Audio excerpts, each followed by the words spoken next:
Howard and anybody else that might be showing up, I have everybody on mute, so just let me know if you have any questions. So first off, apologize for last week. We had some technical problems. It seems to happen sometimes when we have a lot of storms because we have lately, especially, we've been having a lot of storms here in Orlando.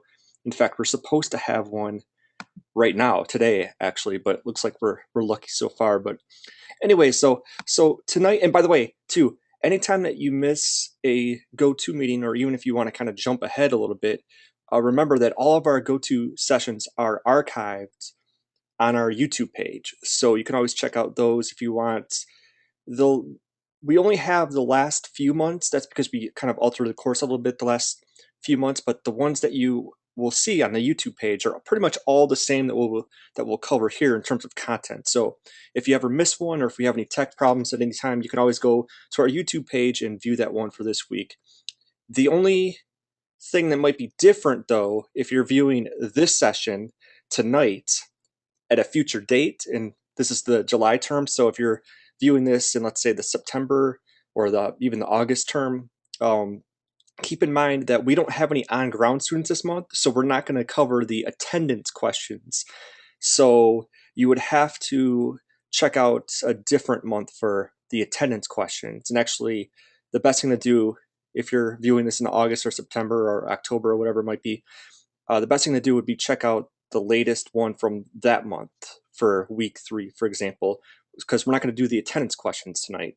Okay, so because those are only required for the on-ground students, and since we don't have any this month, we're going to kind of skip that for tonight. So the first thing to talk about is the blog assignment. Remember, both that and the Mastery Journal assignment are due this coming week, right? This Sunday. And basically, the instructions for both are kind of similar in the sense that they're both 300 words. I'm not sure if that's the same as your other classes, but for our class, the blog assignment is 300 words. You can write about anything that's going on in the entertainment industry. It doesn't even have to relate to this class necessarily, and it doesn't have to relate to the team that you're on, meaning that if you're doing a music project for our class and something just happened in the film industry or the game industry that you find interesting and want to write about, that's fine. Um, but it just has to be entertainment business related somehow, right? Somehow related to the entertainment industry. It's not like a personal blog where you're writing about your personal life or something like that, right? Pretty self-explanatory, but 300 words. And here's kind of the rubric for that: content, professionalism, citations. Basically, the easiest way to do this assignment, if you haven't done it, and I know that some people have already, would be to do some research. Just go to some entertainment magazines or entertainment sites and find a story that you want to write about. And it's pretty self-explanatory, but just make sure again that it's entertainment related. And the question sometimes comes up, well, what about citations? Well, chances are that you're going to be basing your blog post on some type of thing that you've read, right? And the only thing that you have to do for that is just include the URL where you got it from. It doesn't have to be an APA format or anything like that. And but just make sure that you make that citation somewhere at the end. The other thing to point out, though, is that yeah, if you have a hyperlink to like your personal blog, good question, Howard. Yeah, if you have a hyperlink, or yeah, the hyperlink that you get the article from, you can just simply copy and paste that. The other question that sometimes comes up in this is that in what way do you turn it in? And the answer to that is that you can either do like a copy and paste and put it in Microsoft Word if you want, or if you have like a link to your blog page, you can simply copy and paste the link to your blog and put that in a Word document, and that's fine as well. So, and of course, the other thing, we don't have the instructions for this on this PowerPoint slide, but the other thing, of course, is a mastery journal, and that's pretty much the same for every class. You just kind of take a step back and review what you learned over the month, how the course met your expectations, and of course, this kind of all goes back to the mastery class that you guys had in your very first month, right, where you were asked to do that like timeline and list out like goals and things that you were going to do that month. And that's all. It's just kind of a review of that, basically, now that you've gone through the month almost, right? Okay, so make sure to do those. Those are both due, of course, Sunday by midnight. The discussion this week is to review print-on-demand companies. So in that on FSO, this is for the online students, by the way. On FSO, we gave you kind of a list of some of the more popular print-on-demand sites, but those are certainly not, that's certainly not an exclusive list, right? There's other ones that you can find. And as we'll talk about here tonight with Project 3, there's not really a right or wrong answer as to like which one is the best, right? Everybody has different needs and different preferences. So you can do your research and find a print-on-demand company that you want to use for Project 3, and that's fine. And for the discussion this week for the online students, of course, is just to kind of review, do some research. Many of those sites you probably have heard of. Even if you're not familiar with them entirely, you probably have heard of like TuneCore or CD Baby or something like that. But if you haven't, there's a list of some of them that are on there, and you can just simply go on there and just review and kind of do like a compare contrast, if you will. And that's the discussion this week. As always, make sure to get the first post in by Wednesday night at midnight, and the reply post in by Sunday night at midnight, right? So let's talk a little bit about Project 3, and particularly we're going to show you how Kim basically was in your shoes at one point and was able to do Project 3 in her way, right? She was able to do Project 3 herself, and that's kind of what you guys have to do for Project 3. And of course, it should be noted here, I'm sure that everybody can see the due dates, but this is an assignment that's not due until the end of the month. So it's not due this Sunday, it's going to be due next Sunday, right? So you actually have 2 weeks to work on this as opposed to just 1 week for Project 1 and Project 2, right? And for Project 3, what we're going to do basically is we're going to assume that the agent did not like your work or whatever, and you might be feeling a little bit depressed, and at that point in the old days you would just have to say, well, I'm going to keep trying to find agents, I'm going to keep trying to get my stuff out there, or you're just going to give up entirely and try your next project or something like that. Well, here the cool thing is with Project 3, in today's new sort of paradigm that we have, the self-publishing paradigm, you can actually take your work, and let's say it gets rejected, you could actually take that work and get it out there on your own. Or sometimes, especially in today, sometimes people prefer to do it their own way rather than go through the traditional model. So for projects 1 and 2, that was all about the traditional model, how you would go about finding an agent, how you would try to impress that agent, and how they would help you get your work published. Here, for the last part of the class, the last half of the class, we're going to kind of flip the bottle around and say, okay, we're not going to go the traditional route of finding an agent. We're going to go ahead and try to get it out there ourselves. So we'll go over what Kim did for Project 3. So basically, the important things to remember, and one of the things that Kim had to consider and that you have to all consider if you're going to get your stuff out there yourself, is that number one, you need a niche market, right? What is a niche market? It means kind of like a specialized market, right? If you're telling somebody, oh, I have a rap album, would you like to buy it? Well, that's kind of vague, right? But if you can pinpoint it, maybe even compare yourself to an artist that's already out there and say, hey, this is a rap album that's similar to, or, fill in the blank.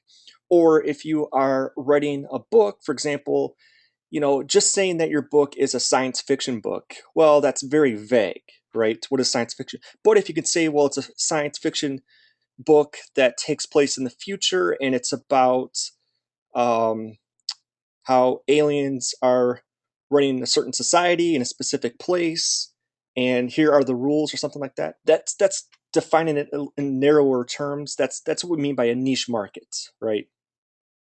Target market, yeah. And also, the author needs to be credible and or well known. So, I mean, this shouldn't be a problem for any of you because you can already say, hey, you're a graduate student. That alone will get you ahead of the competition in many cases, right? And you could even further that by saying, if you have, if you have certain amount of credibility because you've already published, or let's say that you are, you're writing a screenplay, and in addition to that, you've already written some books or something like that. Well, that kind of gets you ahead of the competition a little bit, right? In Kim's case, because she's a lawyer, and we'll talk about her topic here in a second, but that alone helps her credibility, right? Because she knows what she's talking about. And as we'll see later on here, she became even more credible when she explained that she was the only one in history that's ever done a certain translation, right? We'll talk about that here in a second. And of course, the third thing that you should consider is that your topic should be popular, right? Now, in Kim's case, her book, which I'll explain in a minute, relates to, how should I put this? Um, well, vampires, right? That was one of the things that her book would fall under. And at the times, and even today, actually, vampires are very popular, right? You look at all the stuff on TV, you look at the Twilight movies, vampires seem to be a pretty popular topic, right? So, what her book is about, it's so like, yeah, so what she found out, okay, was that vampires were popular. Also at the time, true crime accounts were popular, and period history works were very popular. Now her book fits all of these things, right? It fits all of these categories. So what her book is about, some of you probably, not maybe not probably, but some of you may have heard about Countess Erzsébet Bathory. Erzsébet translates into Elizabeth in English, but she was known. In fact, she's in the Guinness Book of World Records as the world's all-time worst serial killer. She makes Hannibal Lecter look like nothing, right?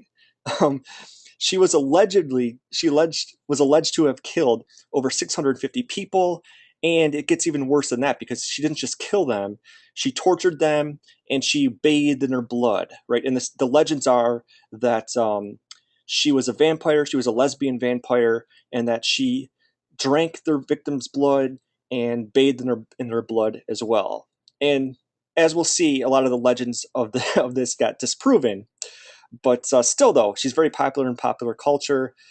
Um, you know, some of you have probably, I don't know if those of you in the video game industry, you may have actually seen a movie a few years ago called Staying Alive, which was based on these people that go inside this video game, and they have to fight this evil Countess Bathory who bathes in the victim's blood, and they kind of get sucked into the game. It's kind of a, it wasn't a very popular movie, but anyways, that's based on her. Also, Countess Erzsébet Bathory was also the inspiration for the Wicked Queen in Snow White. And I should point out too that one of the other legends is that the reason why the legend says that Countess Erzsébet Bathory bathed in her victim's blood was because that she was so obsessed with becoming youthful that she actually thought that bathing in her victim's blood would kind of act as kind of a youth treatment, like it would make her look younger. And so that's why that's the kind of the inspiration for Snow White, the Wicked Queen in Snow White, right? She's always looking in the mirror, mirror, mirror on the wall. And also a movie a couple years ago called The Countess, starring and directed by Julie Delpy, the French actress, that came out. Countess Erzsébet Bathory was also, I'm trying to think here, in the 1970s, there was a bunch of movies. One of them is called Countess Dracula, one of them is called Daughters of Darkness. There's been a lot of movies that are based on also the Hostel movies, in part Hostel Part 2, I believe. There's a character in there named Bathory who bathes in her victims' bloods, and that's based on her. So there's been a lot of stuff out there, lots of B horror movies.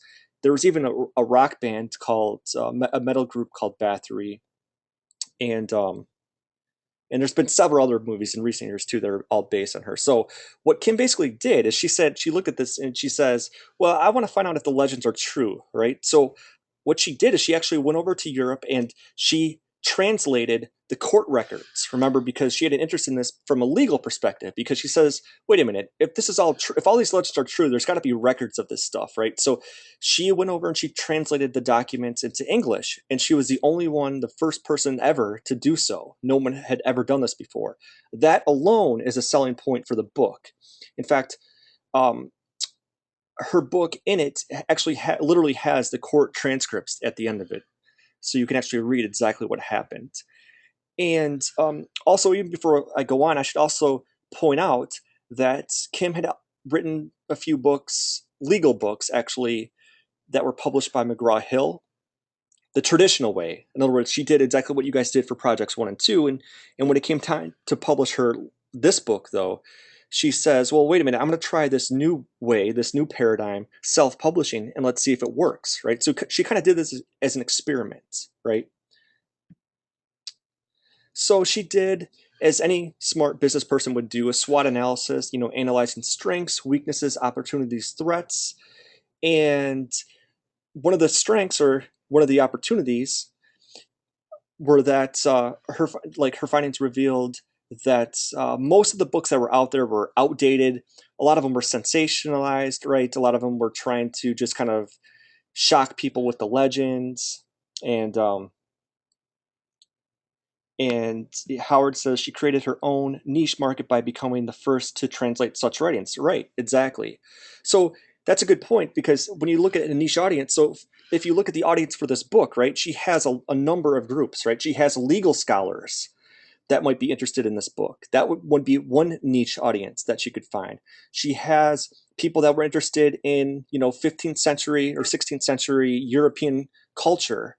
That's another niche market. She has another market that might be interested in horror films, particularly vampire, right? That's another niche market. She had people that might be interested in lesbian studies, right? Because Countess Bathory was alleged to have been a lesbian, even though she was married. But that was the legend, right? So this book had a lot of niche target audiences that she could sort of exploit, and her book offered a lot of new material. And so that's what she did, right? She did a SWOT analysis, and she realized that there weren't, I mean, there might have been some weaknesses, there may have been some threats, but overall, the strengths and the opportunities were much more powerful, if you will. So she did this a print on demand checklist. Now I want to actually take a time out here, and I want to show you guys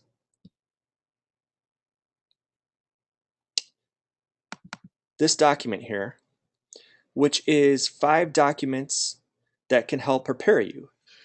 Right now, some of you have been doing this already, but you want to go out there and research print on demand companies that you can use.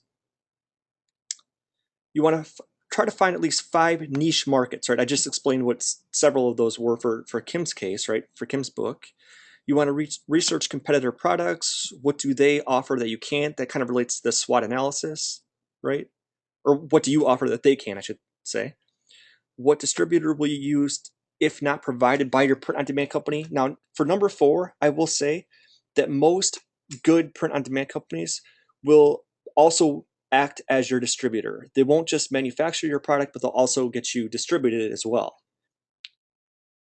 And then finally, what marketing options can you use? We'll talk a little bit more about that next week. I mean, you're certainly, well, a lot of you are pretty up to date with social media already and social media marketing.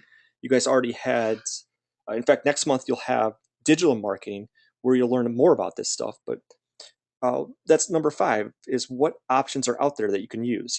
Facebook, Twitter, things like that. A lot of those sites obviously are free. So we have this document for you that's attached to the assignment, so you can check that out.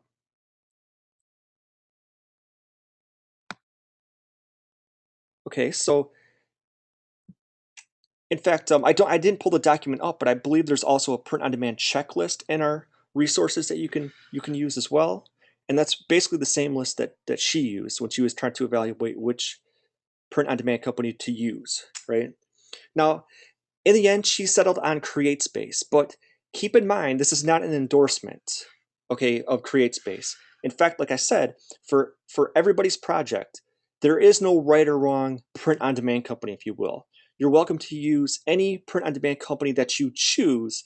The only thing that you want to do for Project 3 is you want to be able to explain why you chose that, right? It's not like Kim or I are going to be saying like, oh, we disagree with that or whatever. But if you don't provide evidence for why you chose that print on demand, then we might disagree with you, right? So there is no right or wrong answer.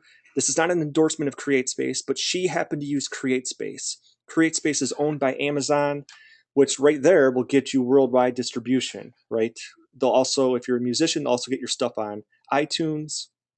If you're a filmmaker, they'll get your stuff on Amazon.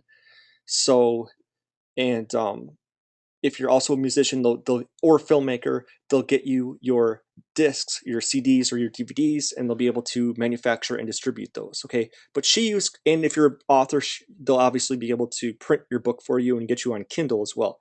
So she used CreateSpace. Okay, and one of the things that you want to do, and of course you guys learned this already with Ken in the branding class, is to be able to create a portrait or a brand, if you will. And in her case, she actually pulled up this picture. Remember, this picture it's a portrait, and it's several hundred years old, so it's not like she had to worry about copyright infringement.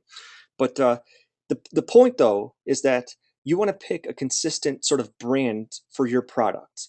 Right now, you guys, a lot of you already have with your products, you've already created like logos and stuff like that. That's great. You're well ahead of where you need to be at this point, but you want to consider this as you go forward with your project. You want to have like one consistent brand, one type of image, one type of logo, if you will, for whatever your product is. In this case, it's a book. This is the cover of her book. But I mean, you could imagine the same thing if you were doing like a music project. You would want to have, a particular image for your CD cover. And same thing with the film cover, like a DVD cover. Same thing with a game cover for video games, right? So you want to have consistent brands. This will, by the way, this will come into play we'll look at project 3 coming up, but this will come into play under the marketing section, okay? Then you want to have, and also she used the brand, of course, for her official website.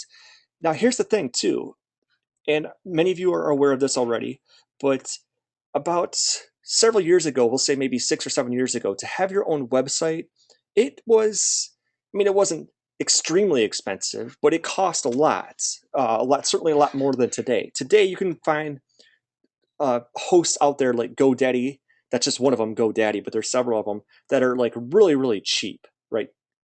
We're talking like a couple bucks a month to be able to host your own website. So this is one of the things that you also want to consider for your marketing strategy.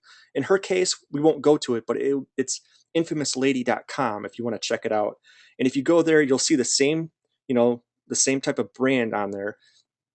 Also on the website, maybe we'll talk more about this next week, but also on the website, she provides obviously links to Amazon where you can buy the book. She provides information about the book. She provides exactly what we were talking about with what makes your book unique, or what makes her book unique. What are the selling points, if you will? So this is one of the things that you want to consider if you want to, for your products, right?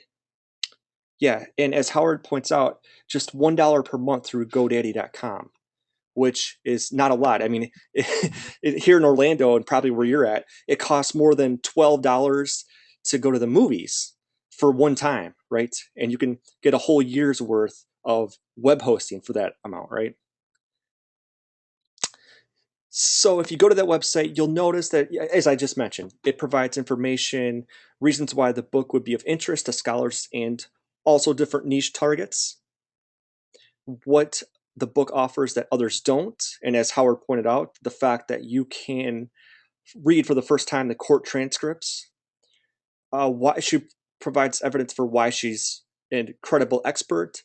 She's written books before, she's a lawyer, this is her background, etc. Multiple ways to buy the book. So you want to have, of course, links to Amazon.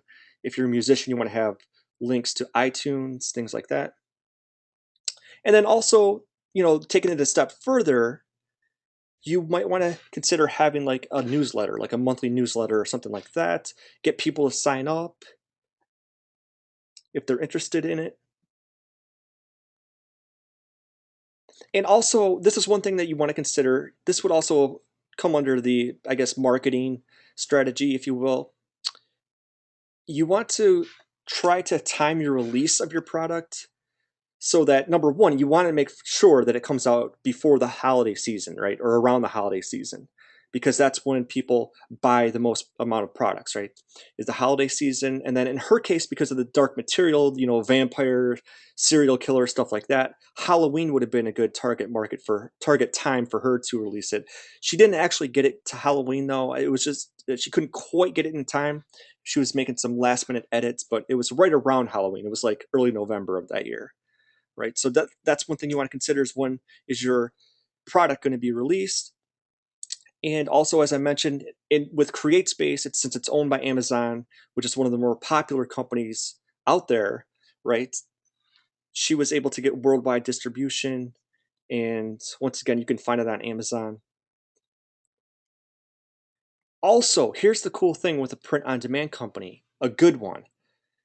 In the old days, if you wanted to go ahead and get your product out there, and I'll tell you a story actually, because Bill Thompson, who you guys will have for Final Projects, I'll tell you a story that he knows about the music industry. But anyways, let's just say that you were Kim and you wanted to get your book out there, and let's just say that this was, not 2014, but let's just say that this was 2004, 10 years ago.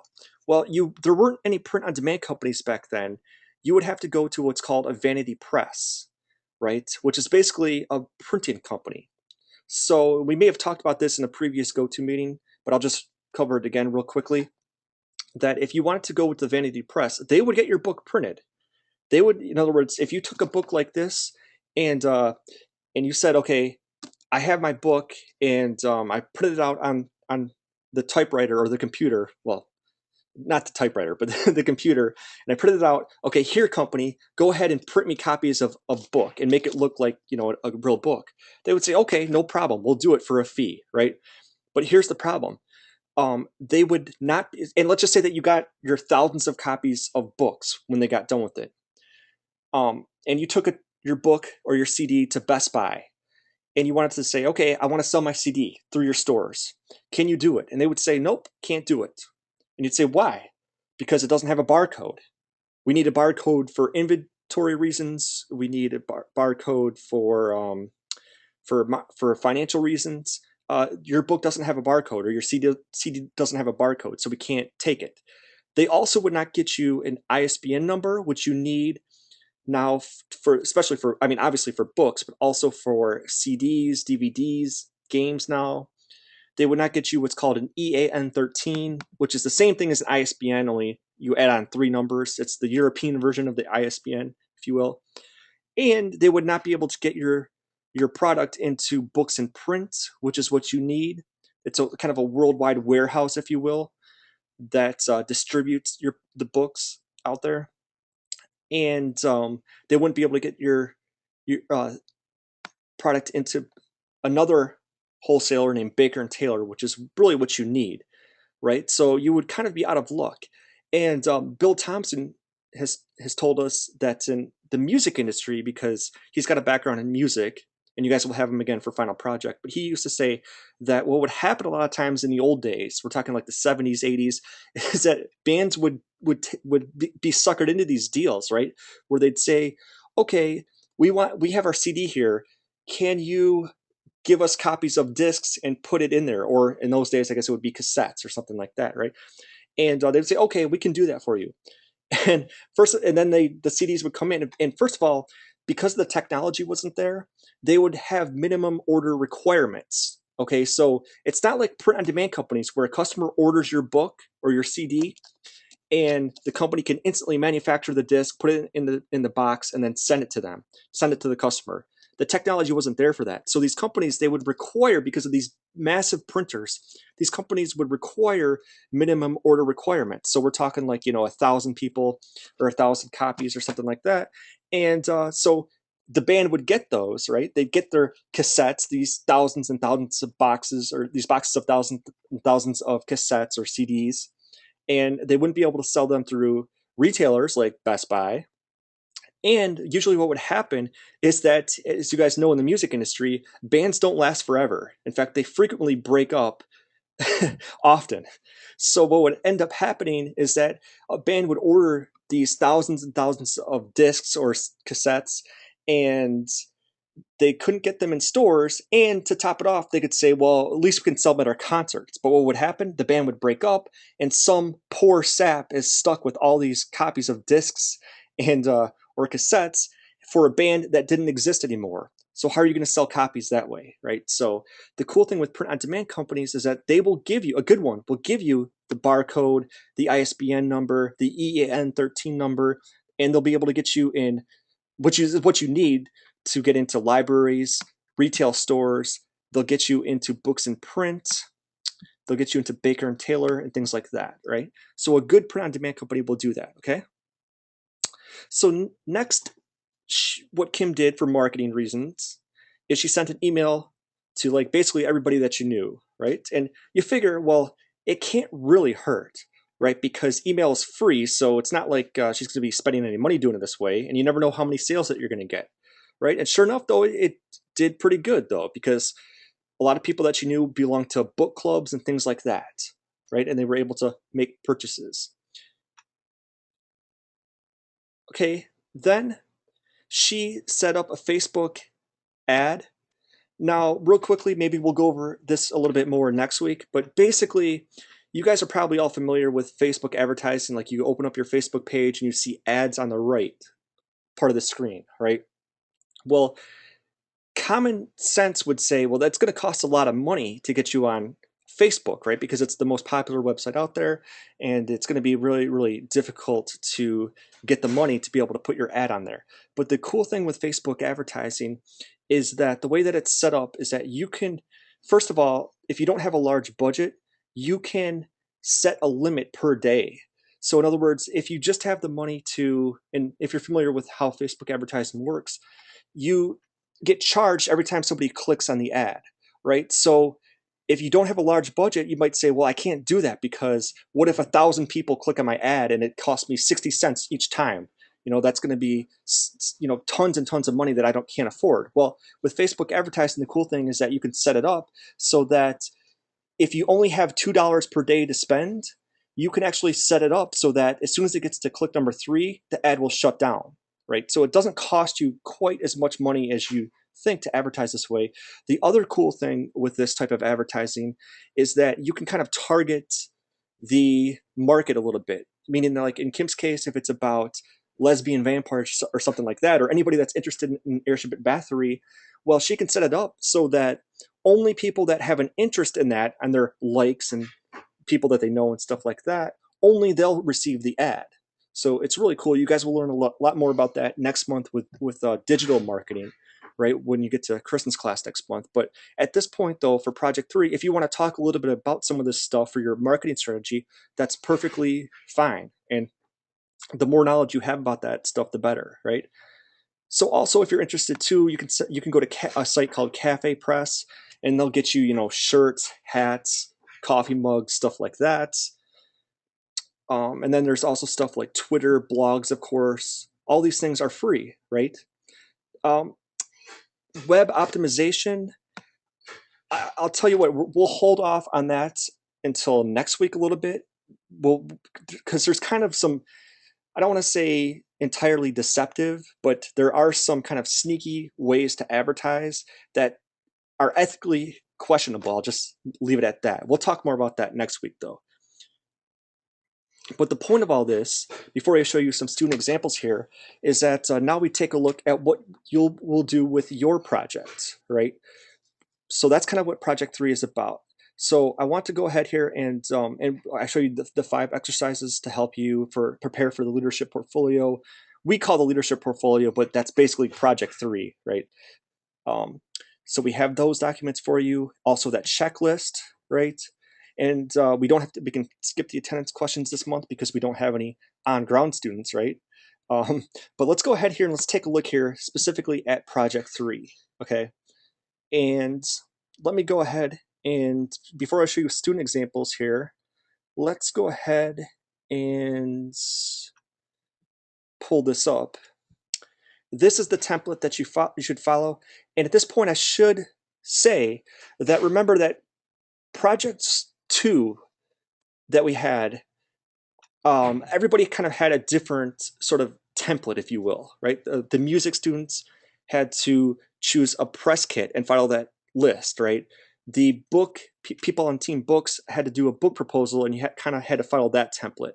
The people on games, it was a little bit ambiguous how you kind of had more freedom than the other groups, but you still had some basic requirements to follow, a sort of general template to follow. And then, of course, those of you on team film had to do a film treatment, and you had those certain things to follow, right? But for Project 3, everybody has the same exact template, okay? And this is it. This is what you need to do and we have it titled the business strategy template. This is a lot like a business plan, but there are some key differences. Okay, the first thing I want to point out here is that the mission statement is not the mission for your company. Okay, it's not, and of course, some of you are doing this as kind of a hypothetical project anyways. It might not relate to your final business plan that you're doing for EBMS. But so some are, but some aren't. But in any case, though, what we're talking about here is the mission statement. It's not the mission for the company. It's the mission for the project itself, whatever that project might be.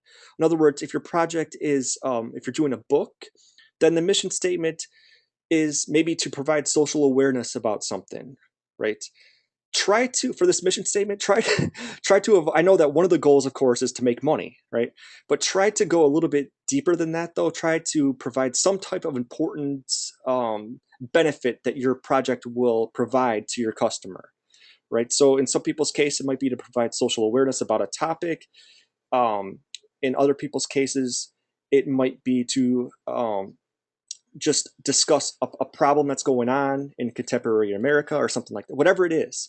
But the point, though, is that the mission is the mission for your book, your CD or music project, your film, or your game, or your magazine or television show, or whatever it might be. It's not the mission for your company. Okay. The next part is the executive summary. And this is the part where you talk a little bit about yourself, your credentials. Now the question does come up, okay, can you sort of reuse some of the stuff that you did for projects 1 and 2 on this section, particularly project 2, I guess? And the answer is yes. You can certainly kind of reuse the same material you did. So what that means basically is that, like for the executive summary, those of you on team books, if you did a book proposal last week, then, there was a section on there that said like author biography, right? You can kind of reuse some of that same stuff for the executive summary. The only thing is try not to make it word for word here, but you can provide certainly the same type of information because that's the same type of question that we're asking for here. Okay, so pretty self-explanatory. Just talk about your educational background, the topic itself, and your background and why you might be an expert in it, a quote-unquote expert in it, and things like that. Next is the company description. Okay, just briefly describe the company. Remember, some of you that might be doing this is kind of a hypothetical thing. You're providing a hypothetical company. So for example, if let's just say that like Jacqueline is doing a book, then her company could be something like, Jacqueline's publishing company or something like that. So this part, it can be real, can be hypothetical. And just talk a little bit about, where it's from, who's a part of the company. In some cases, it's just you, right? But in some cases, you might have a team of people. And so that's the company description. The next part is the product itself, right? So this is specifically about your book, your film, your music project, your game, your television show, your magazine, or whatever it might be, the product itself. And once again, you can reuse some of the stuff that you talked about for project 2 on this, okay? Now, the next part, though, is the most important part for project 3. This is the manufacturing and distribution strategy. And you see the 7 questions here. You can literally, if you want to, go down the list and actually do like number 1, number 2, number 3, number 4, number 5, number 6, number 7. Or if you want to do this in paragraph form, that's okay. Any way that you want, just answer some of these questions. Talk for number 1, analyze and select the vendor that you choose. So most people are going to be using a print-on-demand company, right? You're going to be using CD Baby, CreateSpace, TuneCore, Steam for those of you on the game side, maybe Film Baby for those of you on the movie side, maybe Cinesuke, whatever it might be. So talk a little bit about the vendor that you chose, like the print-on-demand company that you chose, and why you chose it. Also, do some research and find out. In fact, this is what separates the good project 3s from the mediocre ones. It's the amount of detail that you can provide. So like, for example, number 2 asks, discuss why you chose the company. Again, not just tell us the company, but tell us why you chose the company. Do some research on that company. Find out what royalty rates you're going to get. This jumps around, by the way, the royalty rates jump around from month to month a little bit, but talk about the most current royalty rates that you're going to get. Talk about, if you can, talk about how much money you're going to charge the customer. And then from there, do the math and figure out how much the print on demand company is going to charge you. And then therefore you can kind of get an accurate description of your sort of return on, or your rate of return, right? So talk about inventory options, quality of product, etc. Number 3, discuss whether you will have hard copy or digital distribution of your product. I assume probably most people are going to be doing both, right? If you are doing a music project, chances are that you're going to want to sell CDs, but you're also going to want to get your stuff on iTunes, right? So most people will probably do both, but just talk about like which you're going to use or both and why. Number 4, discuss what your retail price will be, like I said. And another cool thing, I should take a time out here as well and say that another cool thing with print on demand is that back in the old days, if you wanted to, let's say that you had a book and let's say that you did get picked up by an agent and they were able to get your product published. Well, unfortunately, you were kind of at the mercy of the publishing company. If they wanted to sell your book for $50, they could, and maybe if they sold it for that high, nobody would buy it. Or if they wanted to sell it for dirt cheap, like $10, and you weren't making a lot of money at all per unit sold, you were kind of at the mercy of them. A good print-on-demand company will let you set the price, which is also pretty cool. And let me just take a look here at the chat box. Howard asks, so for this project, which is my primary product? The musical product as a whole or the sound and audio studio that is responsible for creating the work? So for example, the artist, How, Pow, and label is signed under the B3T Worldwide Entertainment Company. So Howard, for your case, you will be okay. I'm offhand. All I remember at the moment is that your project 2 was really good. I don't remember specifically offhand what you were selling, but basically, you would, for this project, you would want to take. Okay, you say the artist, the creator. Oh, looks like Howard lost the audio. I guess Howard, in your case, that might be a more individual question. We could talk about that afterwards, or if you want to send me an email, that would probably be the best way. Basically, though, as a general response to your question, what you're doing for Project 3 is that you are taking some type of project. Like if it's music project, then it would be CD or maybe a few CDs. Okay, okay, Jacqueline, you're doing a TV show. So that's what your product is that TV show. Offhand, you're doing the one that are you doing the one that you're going around to different parts of Africa, right? If I'm not mistaken, was that you?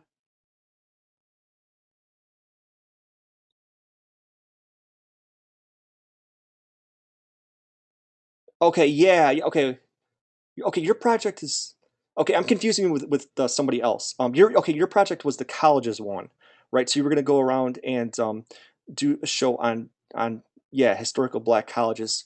Okay, so for you, for your TV show, you're going to be basically on team film for this project. So what you would do for this case is that in addition to like pitching to networks, what you're going to be putting together would be like a DVD of the show that you could sell to customers, right?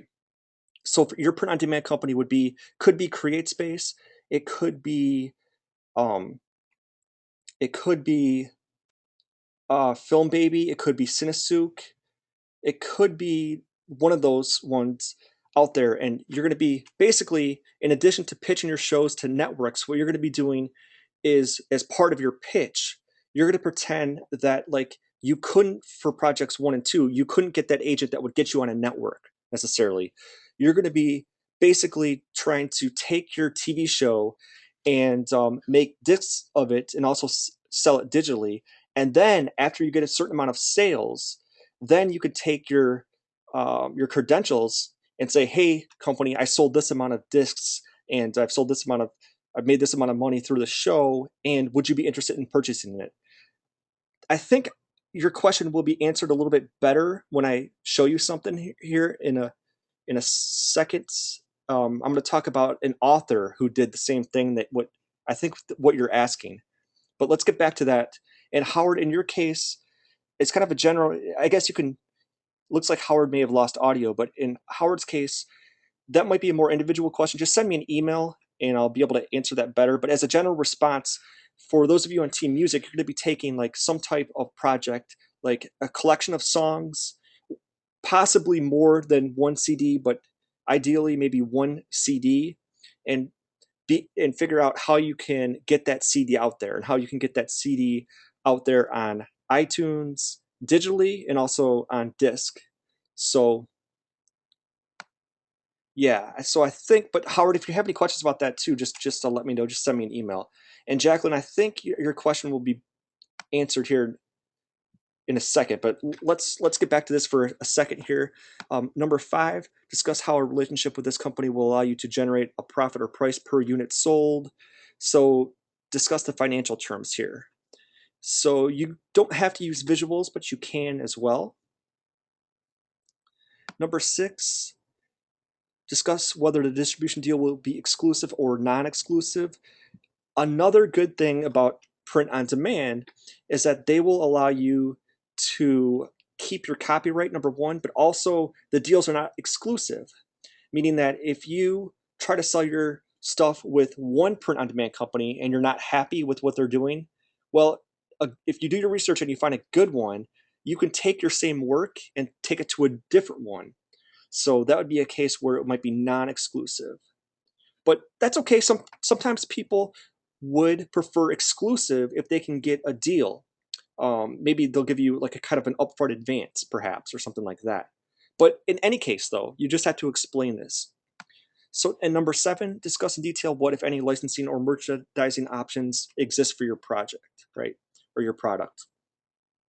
Now, before I go on to, I just want to point out that another advantage of print on demand is that you get to keep your copyright, as I said. What this means is that if you were an author, and when I say author, I'm not just talking about a book author, but the rest of entertainment authors as well. But if you were an author and you were doing project 1 and 2 and you got your stuff sold, well, unfortunately, you kind of lose your copyright. That's one of the things when you sign your stuff over, they make you sign over the copyright, which means, for example, and I'll give you a real world example of this. Andrew Kevin Walker, the writer of the movie Seven with Brad Pitt and Morgan Freeman.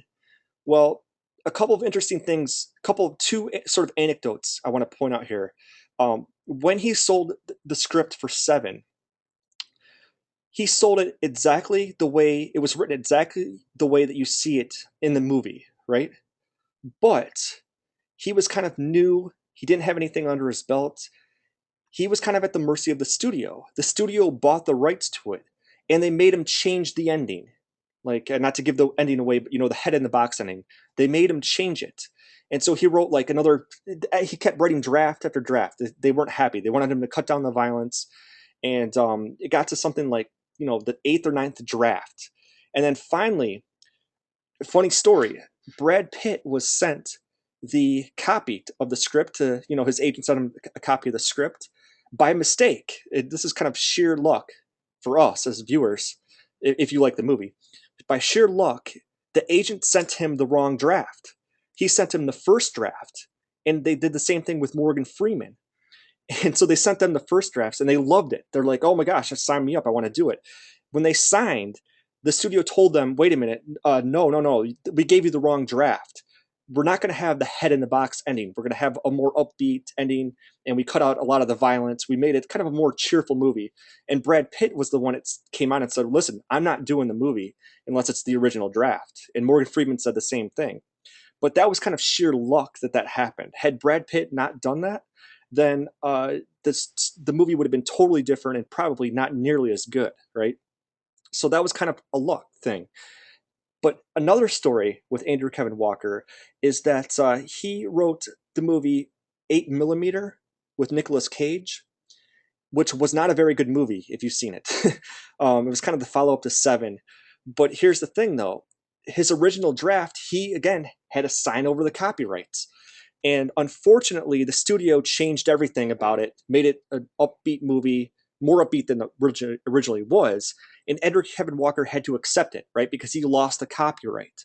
Um, and he was so mad at what the studio had done that he tried to take his name off the script because he didn't want to be associated with it. But unfortunately, because of the popularity of Seven, because for marketing purposes, the studio wanted to use that, the writer of Seven in their advertising strategy.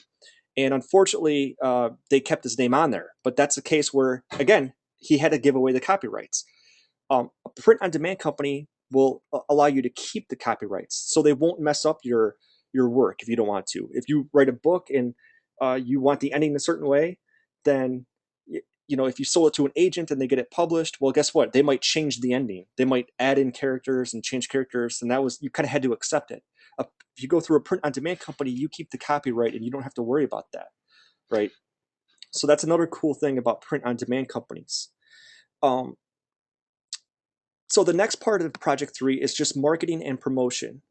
Okay, this is just where you talk about maybe what strategies you'll use with the Web 2.0 and social media, maybe traditional marketing as well, radio, TV, magazine, stuff like that. You can include information about demographics in this section. Do you have a specific niche demographic target market? What brand or logo will you identify your content with? Some of you might already have a logo. By the way, I think a good site to go to get a logo for free is a site called logochefs.com, if I'm not mistaken. Now, it's not required for this assignment, but I mean, if you want to include a logo, you certainly can. And then finally, for marketing, discuss who your competitors are and what strategies can you use to separate yourself from the competition. Right. So, and these are just some general guidelines. If you want to add in some more here for marketing and promotional, you certainly can. And then finally, just a brief conclusion or comment here. Now, I was going to actually save this until next week, but real quickly, just to answer Jacqueline's question, let me just point out one thing. We'll go over all this on the left side here on the slideshow next week a little bit, but let me just point out, and I'll go over this again next week as well. Actually, you know what? I'll give you two stories here. Now that I think of it, both I think are relevant to Jacqueline's question. But let me just talk a little bit. Okay, so again, I'll go over this again next week, perhaps in a little bit more detail. But I just want to show you an author. Her name is Amanda Hawking. Now she is, as you can see here, she's young. She's about now she's about maybe late 20s. But anyways, she went through the process that you guys did for projects 1 and 2. She tried to find an agent. She couldn't get an agent. She had a lot of difficulty with that. So she said, okay, well, I'm going to do this new self-publishing thing then. If I can't get an agent, I'll just do it myself. And she went through a print-on-demand company. She was very successful doing it this way.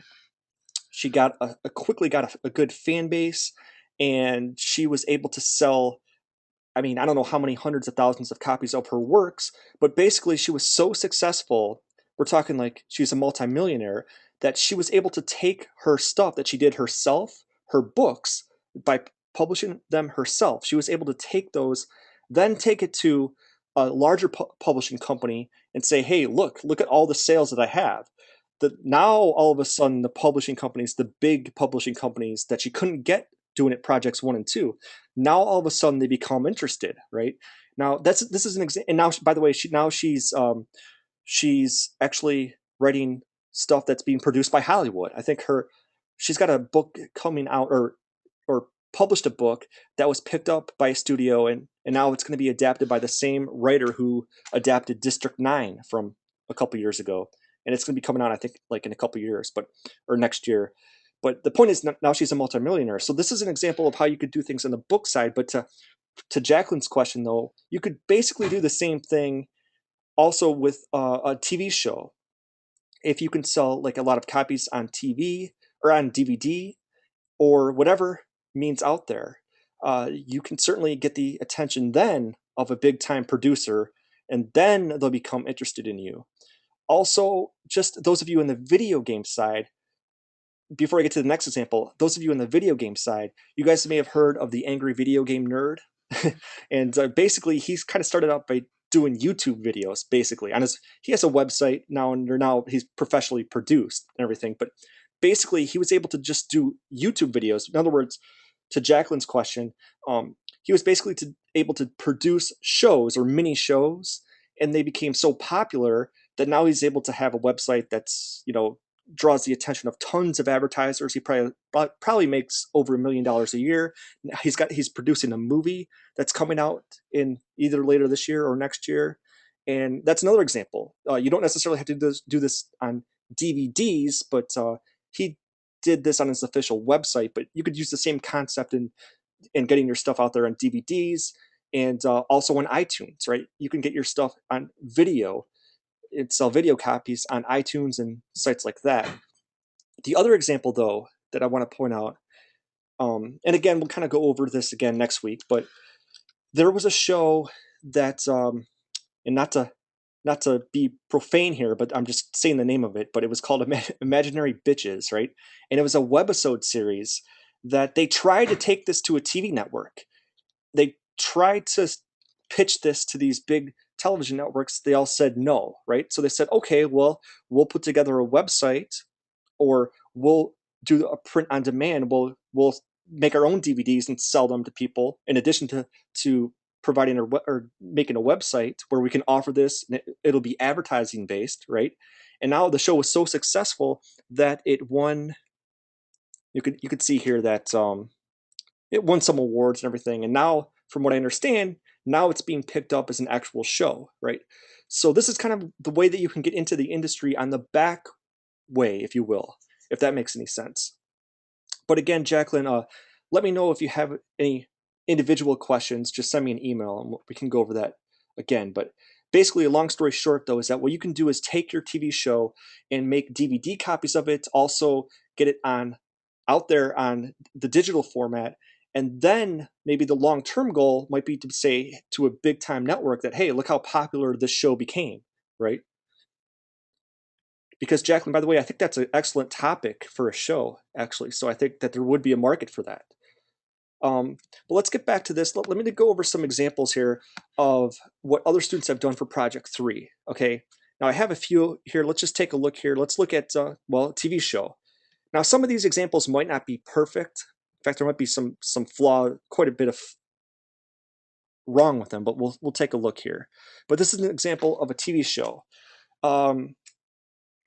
Now, what this student did, this was a reality show, okay? And yeah, I actually remember this now. Okay, so yeah, the student, it was the reality of a property management. That's the name of the show. And as it says, the show will give an in-depth look into the day-to-day operations of property managers and companies. Maybe not appealing to everybody, but I'm sure that has kind of a niche market. Okay, but you see here that the mission of the show, the mission statement is for the show, not the company, right? Then he gives a little bit of example of his executive summary. He talks about company description, then he goes over what the show is about, right? So he's describing what the show is. Now, this was a type of marketing strategy that I'm not sure is ideal for everybody. He actually did through this company called Syndicato. Haven't heard of them before, but in this case, it's a video on demand, I guess, major internet cable provider. This is kind of a company that he found, which is fine as long as you can explain it, how you're going to make money, basically. But he also says that like through distribution outlets like YouTube, Hulu, Amazon, etc., and so on and so forth. All right, so this is kind of a weird way, or sort of a weird example of this. But let's get to a different example. Let's look at, for those of you on the music side, actually, let me take a look here at this one. Oh, okay. Now, okay, this is one. this is goes on for like 20 okay, this is a bad example. This is this one goes on for like 20 pages. You certainly don't have to be this in depth with your product strategy for your business plan strategy though. Let's take a look here at this one.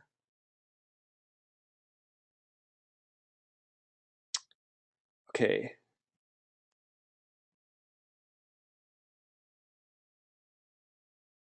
Okay. So Ping Trace, I guess, is the name of this, and the I guess that's the name of the band. And this is kind of maybe not the most ideal mission statement because in this case, the student is talking about the mission of the band. I guess that's okay. It's not the mission of the company necessarily, but ideally you want to have the mission of whatever the specific product is. In this case, this is a full-length album. It's going to be self-published and self-distributed. Its purpose is to create music for entertainment. And then he lists like the track lists, right? Now in this case, he's using, I remember this now, okay, he's using CD Baby, which again is fine. You can use any print on demand company that you want as long as you explain it. Some people on the music side prefer TuneCore, but that's okay. He lists like the retail price, 99 cents per song. The album's $9.99. You don't have to get into like sales goals and stuff that you did for the like what you did for entertainment business finance class. You don't have to get into that much detail with like goals and stuff like that and projections, things like that. But for CD Baby, saying that the initial fee is $99. That was then. It might not be true now. It might be more or less than $99. I'm not sure at the moment because it does vary from time to time.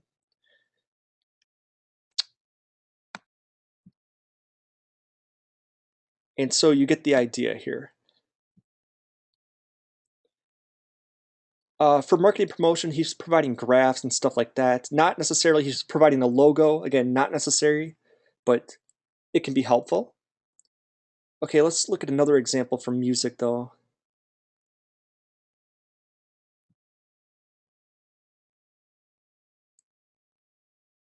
Okay, once again, maybe not the ideal mission statement though, because they're talking about the mission of the company, which is not really necessary.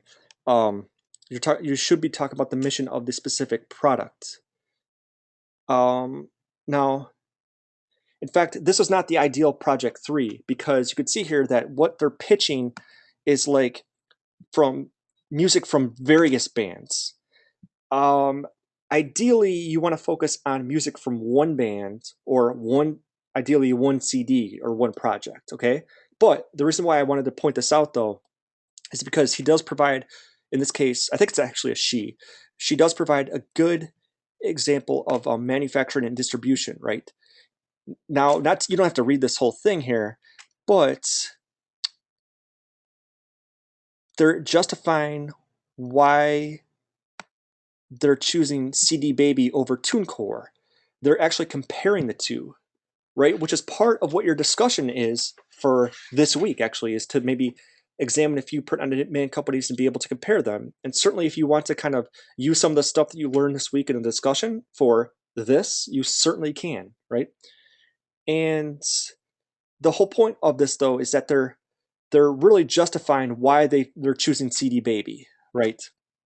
So they even say, although CD Baby has the benefit of distributing physical albums, they will also be using will not be using these services. They're actually going to be using looks like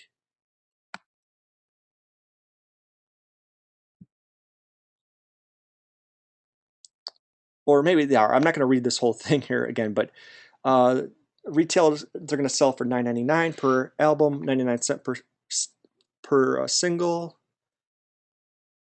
and they're actually providing charts. You don't have to do this. Like I said, you don't have to provide projections or charts like this. This, I assume, this is pretty good. This is actually a chart that I assume comes right from CD Baby's website. You know, why they chose CD Baby over TuneCore. Again, this is fine to include figures like this if you get it from different websites as long as you cite it. You see down here that she cited it here?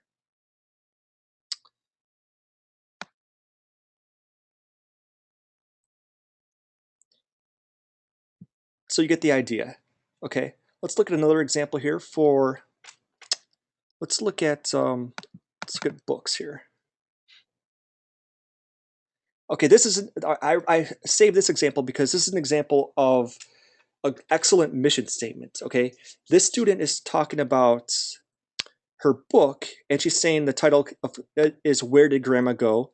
And again, it's not just to make money, but in this case, it seeks to educate and enlighten African American caregivers of children about different and real emotions regarding the concept of death.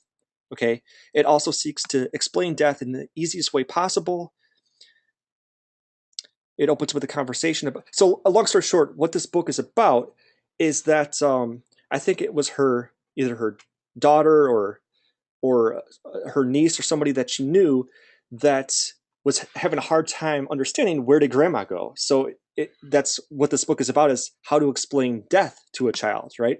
So it's a very, very good mission statement, and then provides a good background information. She comes from Detroit, and you get the idea. Now, in her case, she was actually doing something that's pretty cool, but you certainly don't have to do this. But she was actually offering not just a book, but also a CD that goes along with it, right? So here's a table of contents here, of course, but then she also is offering a 2-disc DVD, or I'm sorry, a 2-disc CD album.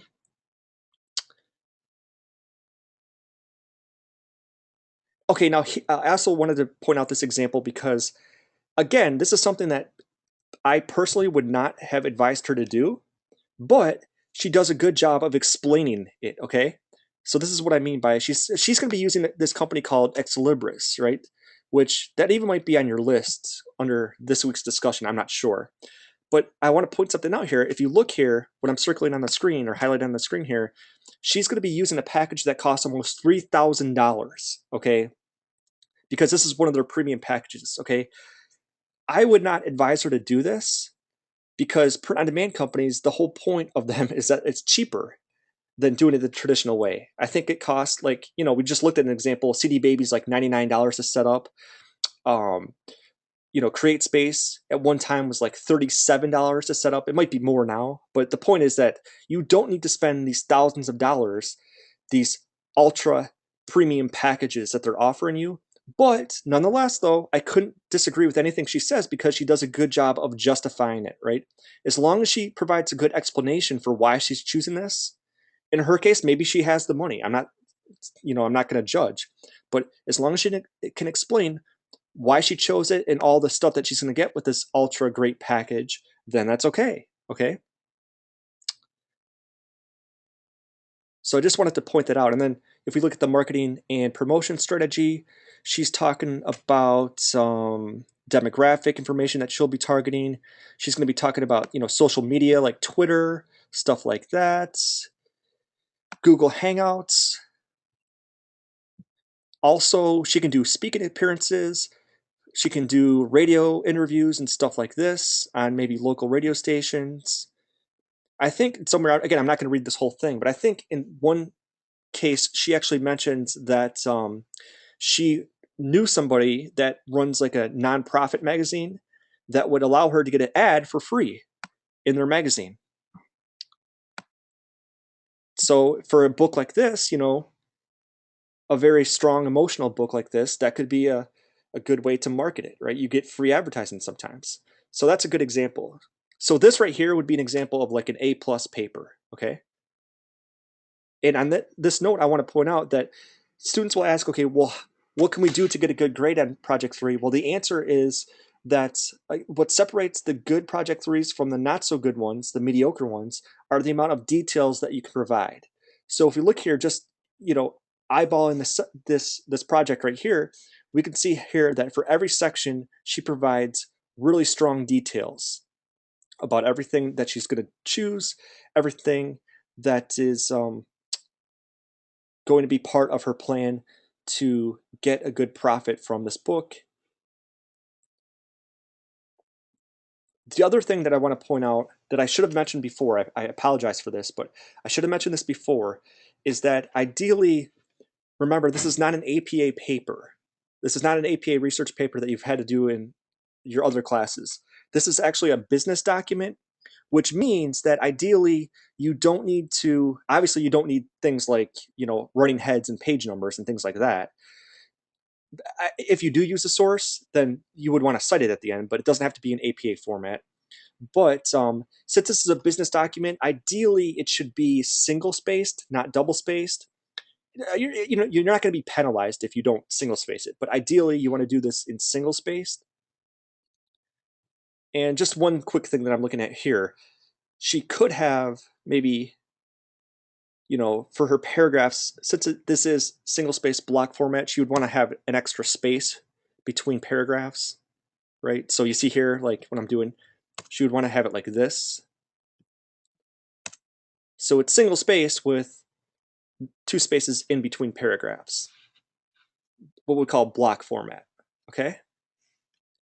Maybe take a look here at a different example. Let's take a look here at, what didn't we do here? Film, maybe? And to the point that I was just making, this student did theirs, obviously, in APA format, which, again, is not really ideal. But let's just take a look here. Again, though, this is a good mission statement. It's this film called Friendship Never Dies to present you with imitations of life, which were built on the principles of loyalty, humbleness, So you get the idea. It's the mission of the film, right? Then biography, executive summary, company description. Remember, that can be hypothetical. Product. It's a short film. Friendship Never Dies is a story about family, love, death, and their life after, right? So manufacturing and distribution, okay? They're going to be using CreateSpace. And they actually list the pricing here. A price of only $4.95. That's how much, I guess, CreateSpace is going to charge them. And in this case, he's going through the specifics of the percentages and royalties and stuff like that, right?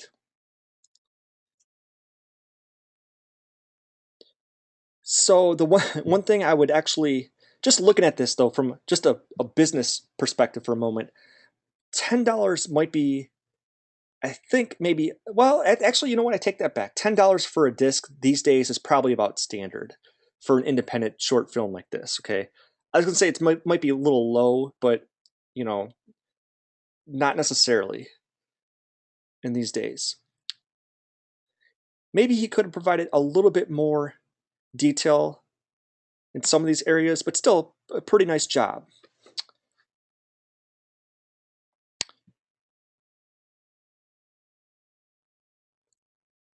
And then marketing, promotion, and conclusion. Okay, and I think maybe, well, let's just look here at oh, we looked at the TV one. I don't know if we looked at, okay, I don't know if we did music. Yeah, or well, actually, no, I know we've done music, but let's just take a look here. Oh, we did that one, okay.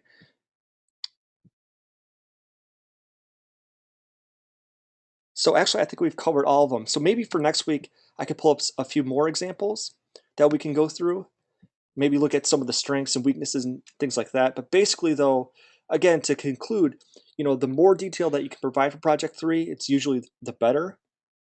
That's not to say that there's a page limit or minimum to this, but in general, it seems like the more detail that students provide in the sections, particularly manufacturing and distribution, usually the better the paper is. Also, I mean, it's pretty self-evident. I think I mentioned it at the beginning of the session, but usually a good on-demand company will serve as both your manufacturer and your distributor. So in other words, they will make the discs, they will make the books, and they will also distribute those books and those discs both digitally and physically. The other thing, I'm just looking here, unfortunately, I don't have a game example for this week, but maybe for next week I could pull up a video game example. But usually I will tell you, for those of you that might be listening to this on the games, on the game team. Usually, most students in that category choose a company called Steam, STEAM, and that seems to be the most popular choice for Project 3 for getting your game out there, basically. Okay, so I'd like to thank Jacqueline and Howard for attending, and